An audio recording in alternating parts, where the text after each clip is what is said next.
So the Court of Accounts in El Salvador received a complaint from the Regional Human Rights and Transparency Organization, Cristosal, on September 10th. Now, the Public Management Watchdog is set to investigate the complaint over how the government handled Bitcoin purchases and the construction of kiosks for cryptocurrency ATMs. So I think we've all been talking about how quickly things have moved in El Salvador, and complaints like this are not surprising to me when I hear about them, given the really fast timeline that we've spoken about over the past few months. But Will, I'll kick this down to you. What were your initial thoughts when you read the story? Yeah, that story was interesting. It follows on the news yesterday of some Salvadorians burning a Chivo ATM in downtown San Salvador, apparently because they're pretty frustrated with the rollout of this Bitcoin license, or Bitcoin, I don't know what you call it, just this Bitcoin law. I think it's just like how do you call it exactly? It's kind of confusing because it kind of comes from like this top-down edict to start using Bitcoin, but now we're talking about it being like a good thing and how it could save people remittance fees. But yeah, I had a conversation yesterday with a lot of Bitcoiners just talking about like the moral kind of dynamics of this whole topic. And now we're kind of seeing it come out on an official front with an investigation into the Bitcoin regime here, I guess we could call it. Nemi, I want to get your thoughts because you've always been kind of an advocate and a critic of this law when it rolled out. Yeah, I mean, it's complicated because when I hear things like this, it makes me want to be on the side of the Bitcoin rollout. Whereas, just from a principled standpoint, anything that's mandated, anything that takes freedom of choice in which currency to use away from the people, I'm not a fan of.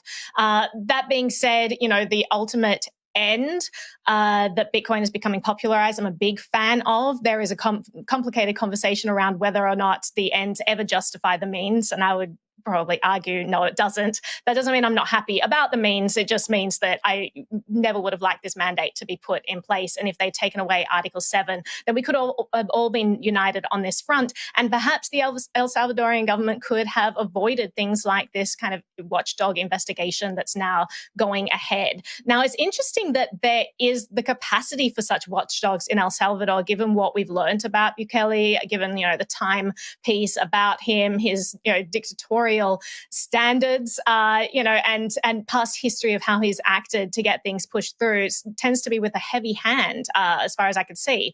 And so the fact that there are watchdogs that are allowed to launch an investigation is kind of interesting to me. Also, I wonder,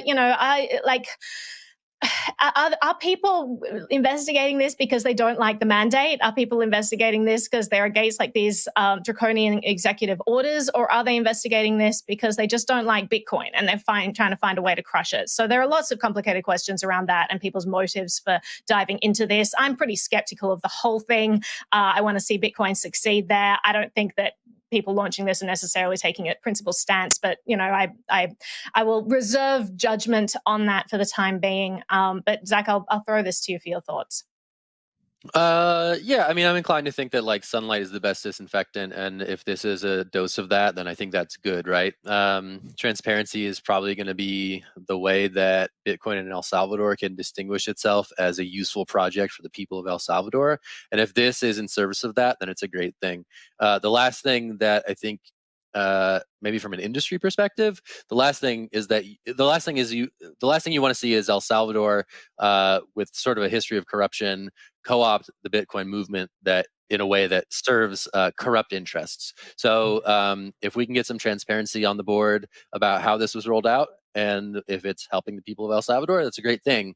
But it just requires maybe that fact-finding mission to occur. So I'm going to reserve judgment until whatever the next thing to roll out is. But that to me is my initial thought. Yeah, and I would love to see Sorry, go ahead, Jen.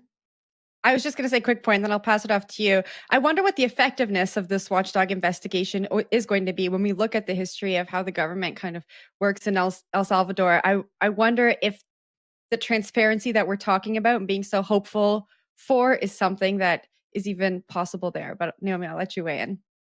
Yeah, I mean, I want to see Bitcoin rolled out by every central bank and every government in the world. That doesn't mean that I like any central bank or any government in the world, actually. But I want to see Bitcoin be rolled out because I think that people will start to recognize the value of Bitcoin, that it is a sound money that is better than trusting, for example, the US dollar as a global reserve currency. I think that different governments are starting to realize that it's not that good, that they don't have control over it, especially places like El Salvador that have been dollarized for many years now. And so they're completely reliant upon the policies of the United States Central Bank, and they have absolutely no say in that, and they're kind of beholden to that. So the fact that they're looking for alternatives is exciting. The fact that, we may see other governments realize that it's an alternative is exciting. I hope we continue down that path. There's going to continue to be watchdog probes and all kinds of things, but I just hope that people start to recognize that Bitcoin is a better alternative than the fiat currencies out there.